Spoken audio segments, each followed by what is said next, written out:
بسم اللہ الرحمن الرحیم۔ میں ہوں ڈاکٹر طاہر جوید اور آپ دیکھ رہے ہیں doctor Tahir Javed health care. ذہنی بیماریاں، وقت آ گیا ہے کہ مغالطے دور کیے جائیں۔ ناظرین، ویڈیو شروع کرنے سے پہلے آپ ہمارے چینل کو سبسکرائب کیجئے اور آئیکن بٹن کو دبائیے تاکہ ہر نئے آنے والی ویڈیو کا نوٹیفیکیشن آپ تک پہنچ سکے۔ ذہنی بیماریاں، وقت آ گیا ہے کہ مغالطے دور کیے جائیں۔ کیا تیز بخار میں مبتلا کسی شخص کو کبھی یہ مشورہ دیا گیا ہے کہ وہ قوت ارادی سے کام لے؟ اس کا بخار خود ہی اتر جائے گا۔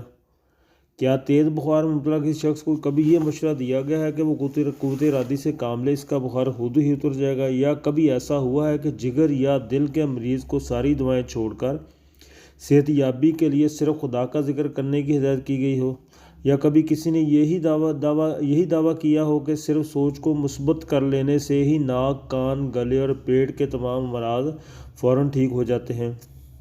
یقیناً نہیں۔ ان امراض کے علاج کے لیے کبھی بھی ایسے حل تجویز نہیں کیے جاتے۔ سوچنے کی بات یہ ہے کہ اگر معمولی سے معمولی جسمانی مرض کے لیے بھی دوا کا استعمال یا ماہر طبیب سے رجوع ضروری سمجھا جاتا ہے تو پھر بے جا تفکر، اداسی، مایوسی اور گھبراہٹ جیسی تکلیف دہ ذہنی بیماریوں کے لیے ہی ایسے نسخے کیوں تجویز کیے جاتے ہیں؟ اس بات کا ایک ہی جواب ہے، اور وہ یہ ہے کہ ہمارے معاشرے میں ذہنی تکالیف کو سرے سے امراض سمجھا ہی نہیں جاتا۔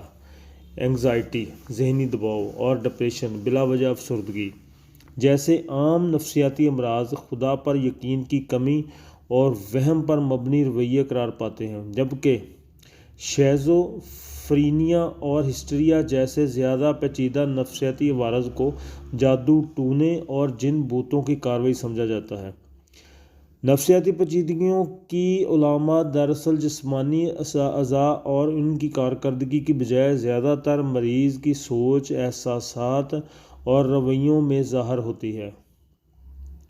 لہٰذا ان کے بارے میں ایسی غلط فہمیاں پیدا ہونا کچھ اچنبھے کی بات بھی نہیں ہے۔ تاہم ذہنی امراض کے بارے میں یہ عام مغالطے ان مسائل میں مبتلا افراد پر بڑا ظلم ڈھاتے ہیں۔ جدید میڈیکل سائنس ہمیں یہ بتاتی ہے کہ دماغ میں موجود اعصابی خلیے سیروٹونن، آکسی ٹوسن اور ڈوپامین نامی کیمیائی مادے بناتے ہیں، جن کی متوازن مقدار انسان میں اطمینان، خوشی، تحریک اور جوش جیسے جذبات کو قائم رکھنے میں بنیادی کردار ادا کرتی ہے۔ مختلف عوامل کے باعث اگر ان مادوں میں عدم توازن پیدا ہو جائے تو انسان بے چینی، اداسی یا گھبراہٹ محسوس کرنے لگتا ہے، اور انہی کیفیات کو طبی زبان میں اینگزائٹی اور ڈپریشن کہا جاتا ہے۔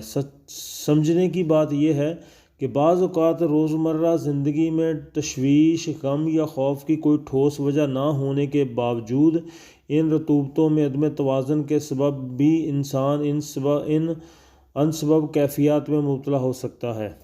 ایسے موقعوں پر ماہر نفسیات سے کونسلنگ، ورزش، طرز زندگی میں تبدیلی اور سوچ کو مثبت رکھنے کی عملی مشقوں سے انسان پھر سے حشاش بشاش ہو جاتا ہے۔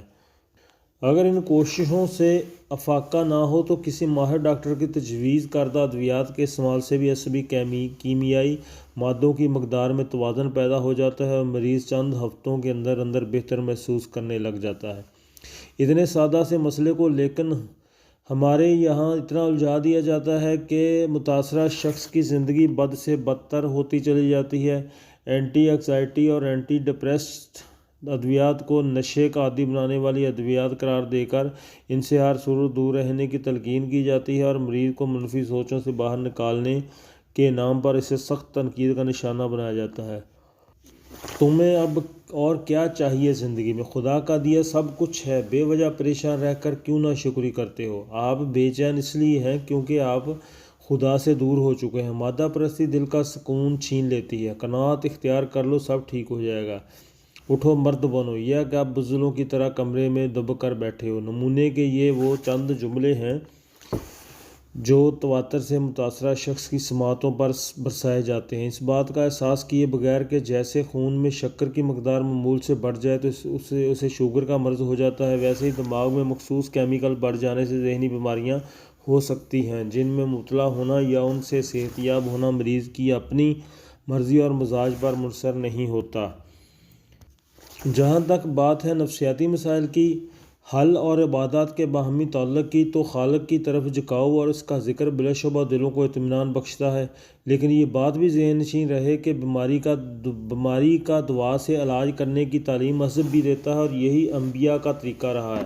ذہنی دباؤ، تفکر، اداسی اور معمولات زندگی میں عدم دلچسپی بہت نارمل انسانی رویے ہیں، بلکہ سٹریس اور انگزائٹی جیسی کیفیت انسان کو کسی بھی خطرے کی صورت کا سامنا کرنے کے قابل بناتی ہے۔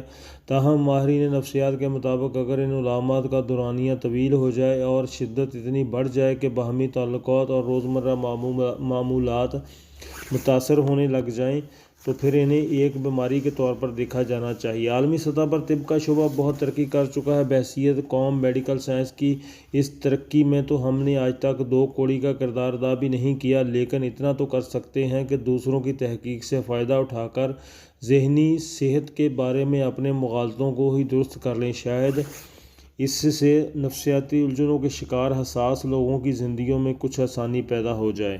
تو ناظرین، یہ تھا آج کا ہمارا ٹاپک، ذہنی مغالطوں کو دور کرنا، جو ہم آج کل ایک دوسرے کو دیکھ کر کرتے ہیں۔ تو کرنا تو اللہ تعالیٰ نے ہوتا ہے، جو کچھ بھی ہے، جو معاملہ اللہ تعالیٰ نے کرنے ہیں، مگر پھر بھی اللہ تعالیٰ نے دوائیاں اسی لیے پیدا کی ہیں، دوائیاں اسی لیے بنائی ہیں کہ بندہ ہیلا کرے، دوائی کھائے، اللہ تعالیٰ صحت دیتا ہے۔ تو ناظرین، امید ہے ہمیں آپ کی آج کی ہماری اس ویڈیو سے آپ کی معلومات میں اضافہ ہوا ہوگا۔